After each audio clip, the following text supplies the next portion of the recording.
Hey, what's going on? So today I wanted to talk about the Fairfield Circuitry Shallow Water, aka KFM6399. They named it, I didn't. Don't know what it stands for, doesn't matter. It sounds great. I've been wanting a pedal like this for a long time, which kind of degrades and, for the lack of a better term, adds the lo-fi-ness to a lot of sounds. I'll use it on drums, samples, keys, synths. It's basically the first time it's ever turned off is right now. For this video. It's been on since I got it and it's so good.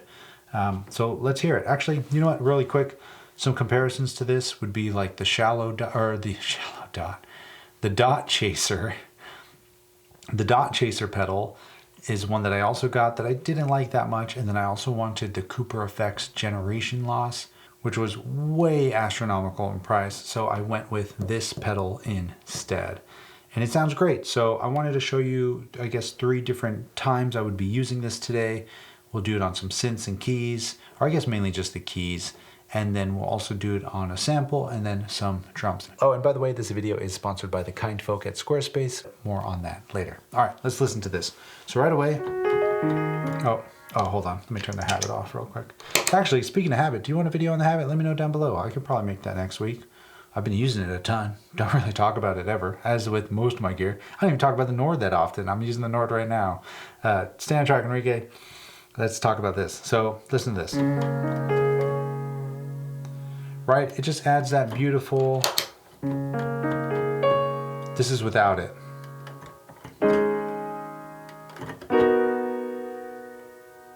Right, and then with it. And this is with a half and half mix, right? And you might hear some like wispy, almost radio frequency sounds. And I don't know where that's coming from. I think that honestly might just be the shallow water. Like that's just the way it sounds. I've tried different cables. I thought it was these really cheapy like Hosa cables, but that didn't fix the issue. And it's not an issue. Let me take that back. It didn't change the sound, right? But at the same time, I think when you're buying something like this pedal, I don't think you're buying this to get ultimate hi-fi when you want your piano to sound like this and then turn it into, right? So it doesn't bother me at all. I just know that you'll probably be hearing it. And once it's in the context of a track, I rarely hear it. The way this pedal works is off of an envelope follower. So depending on how loud the sound is coming in, it really starts moving things around because it also has a LPG, low pass gate. And what this is going to act as is kind of like a filter to the sound coming in. So the louder the sound, the more open the filter is. Or really hard. And you can hear it kind of fades away, right? And then you got simple things like depth, which is basically going to change how much pitch modulation there is. Your rate at how much modulation there is. And then your dampness. Damp is going to act kind of like a slew on an LFO or a smoothness on the randomness. So say you're going from 0 to 100, instead of just being very 0, 100, 0, 100, you're going 0 smoothly into 100, hitting all the values in between as you turn damp up. Right, without damp, with a little bit of damp. So I kind of leave the rate low, damp high, and one of my favorite things about this pedal is that you actually have a mix. And what's cool is because pitch is being pulled down or pushed up, it kind of creates like almost like a chorus. You hear that?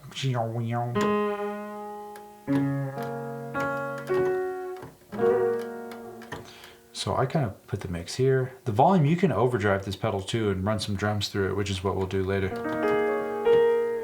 And then usually I have like a delay going into it.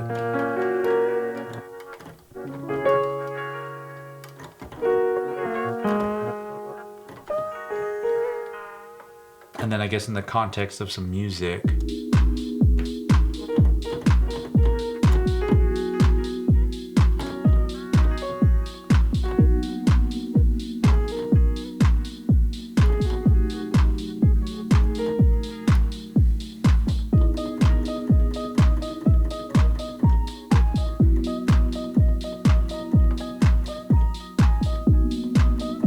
you really, really hear this is on some strings. I'm gonna go here, listen to this.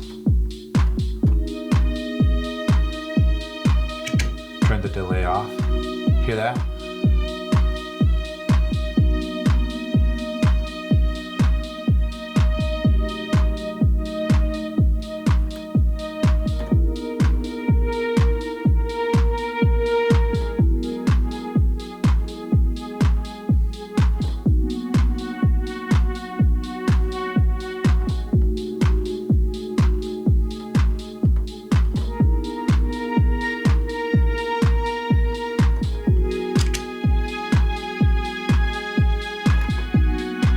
Strings for me are always way in the back, like right around here.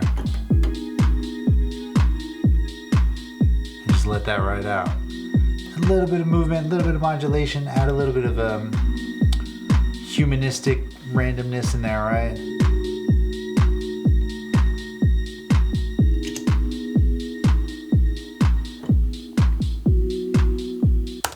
So that's how it sounds on keys and the synth. And honestly, I guess if you wanted to hear it on a synth really quick, I can go ahead and do that real fast. I got a little Ableton analog set up here. I'll grab my external instrument.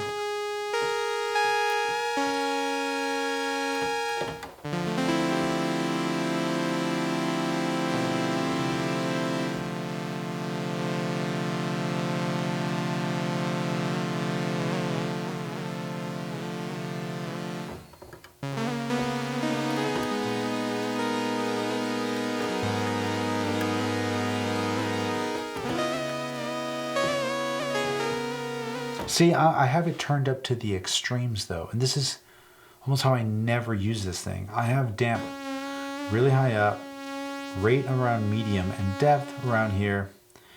And mix and LPG, these can vary, right? Because sometimes I'll go full mix, and I really do like using the low pass gate. Listen to this, like, right? And then without it.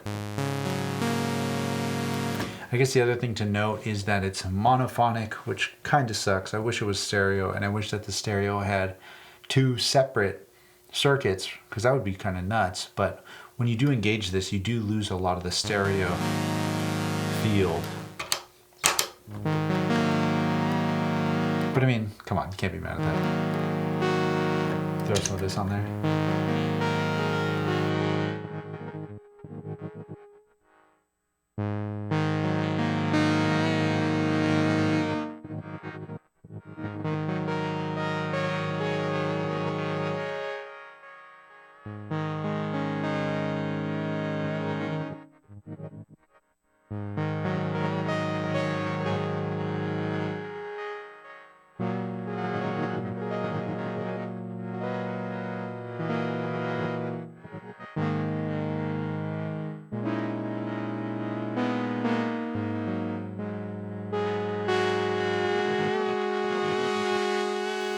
Maybe half and half, you get that chorus.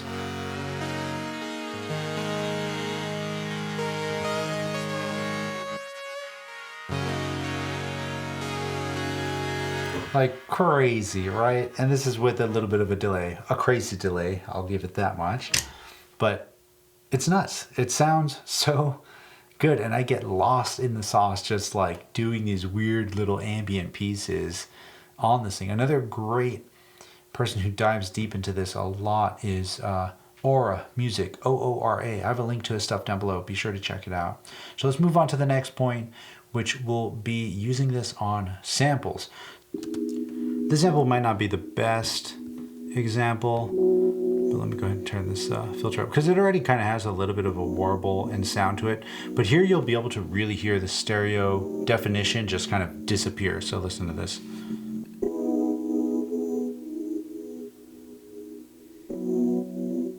Right, I guess I'll turn this compressor off because I got it slamming. Right, and if you really push this, I mean, we'll turn the damp down, depth up, rate down, low pass gate up. Again, without it, Hear how much wider that is? But on certain samples it does really work. There's a lot of aliasing on this one because of the SP915. We'll get rid of that. Alright, we'll do this. Let me get some drums up in here. What? Oh, whoops.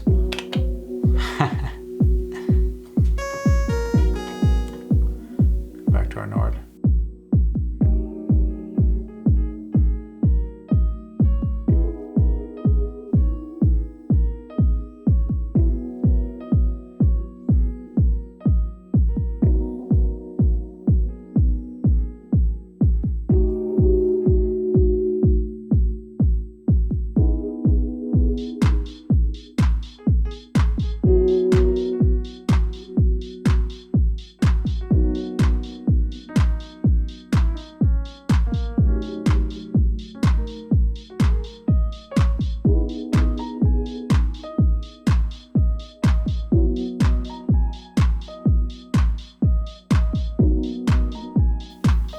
And I mean, if you really wanted, another option if you wanted to send multiple things to this pedal specifically is if you go and get your external instrument rack and just put that on a send, right? And we'll get rid of this reverb. Actually, we'll put the reverb after, a little less.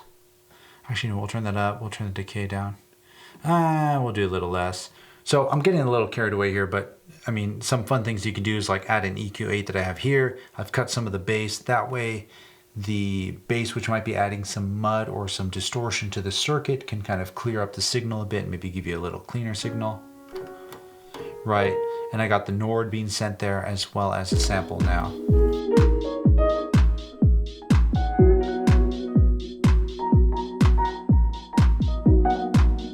Maybe turn the habit off.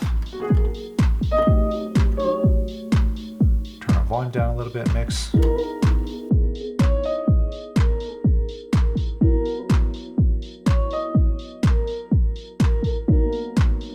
It's funny because with a pedal like this, it's so simple. And a lot of times you can see it as being a very expensive purchase because it's doing that one thing, but it does that one thing very well.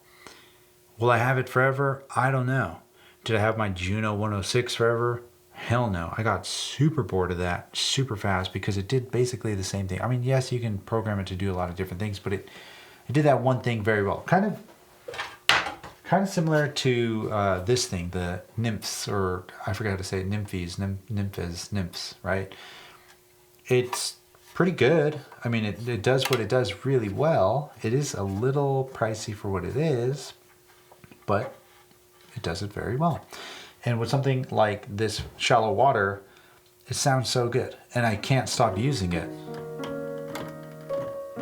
Because it just adds that character that I probably would have tried to add manually later on and wouldn't have been happy with it. But when I can give control away of my want of automation to specific parameters, like for example, using probability on the Syntact or any Electron boxes or any groove box for that matter, and recording automation and just hoping for the best, once I can just get it done with and say, all right, that's it, that's how it's going to work, even with the delay stuff on the habit, when I can give away a bit of that control, it helps me make music faster. So when it comes to pitch modulation and adding a bit of texture and lo-fi-ness, I am willing to like fully submit to what the Shallow Water gives me, right? I don't know when the pitch is going to change.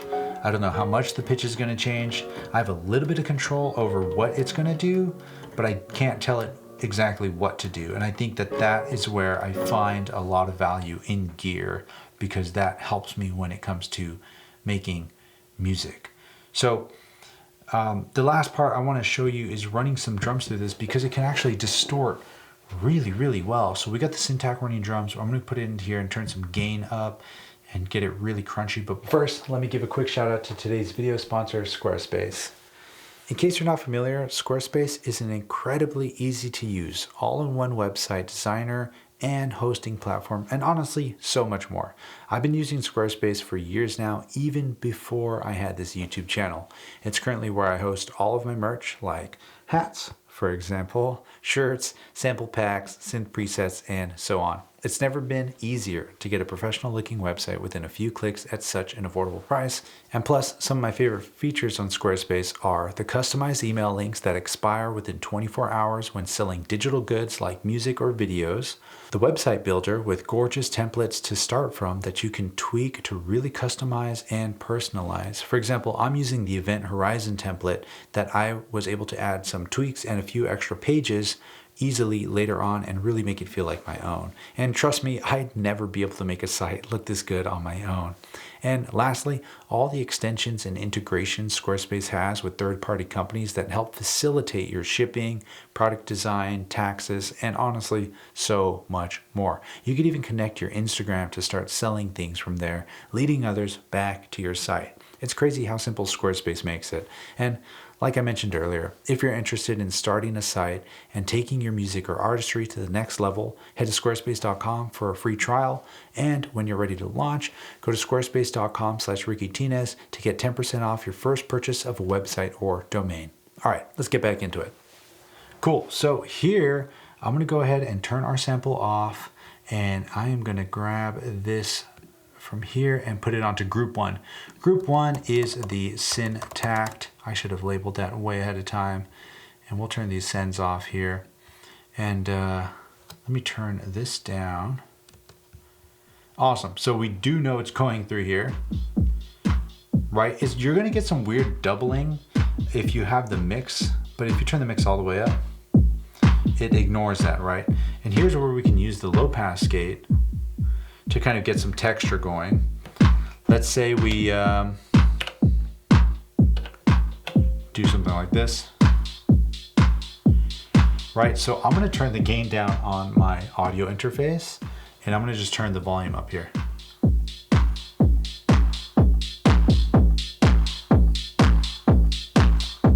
Crazy, right?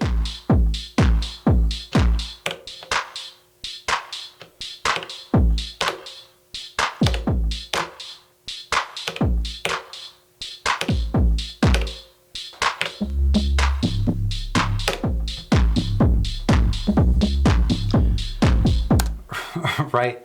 Complete extreme crazy case. But like I was saying earlier, if you were to have this on a send and you wanted to just send your drums to get a little crunchy, you can do that. But then you can also do that thing I was mentioning earlier where you use the EQ to kind of cut some of the lows out and you can get a little bit of a cleaner sound. Right? Again, you're going to face phasing issues. Love it or hate it, but you can rock it. Sounds pretty tight. We'll go to our Syntact here and what's this do? All right, LFO. We'll go to Shimmer.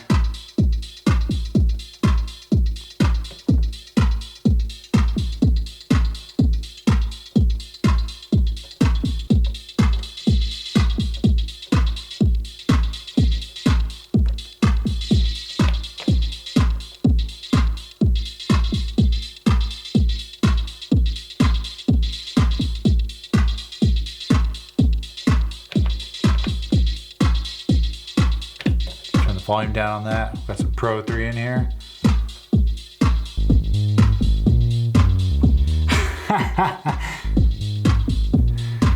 We'll do something a little simpler.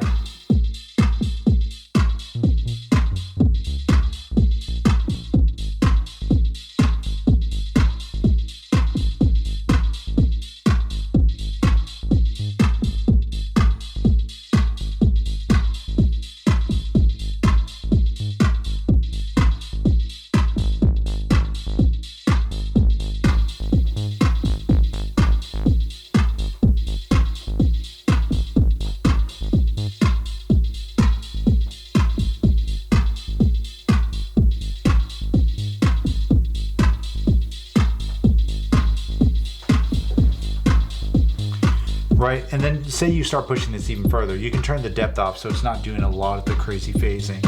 Turn the mix all the way up. This is just the EQ, our sends.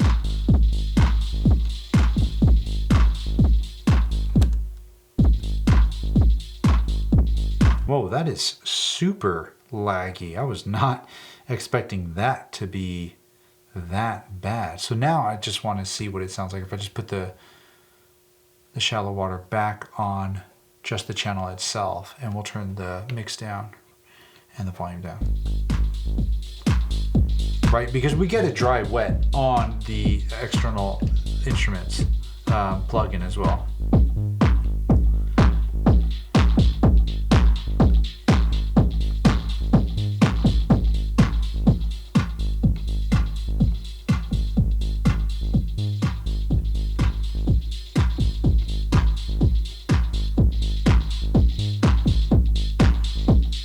This is gnarly.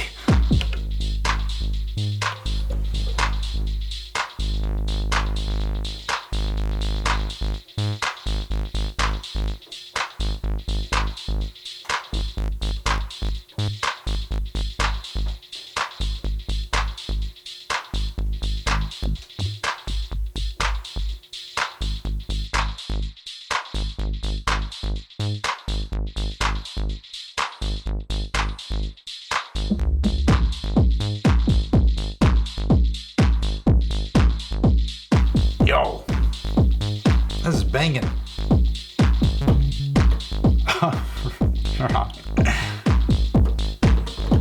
Oh, my Nord is down. Let's see. Maybe turn the strings back on. Brings that high energy.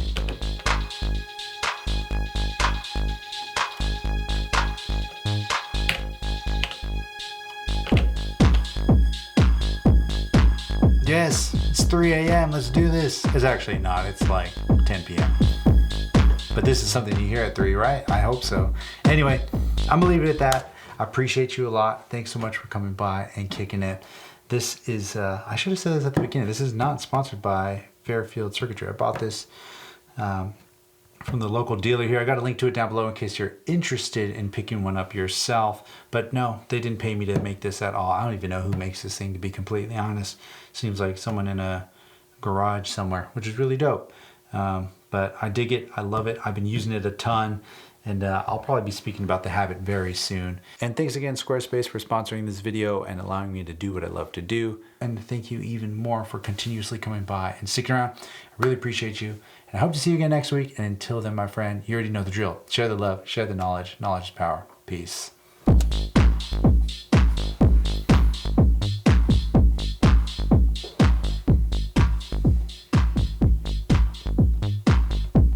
Oh, we can perform with this filter.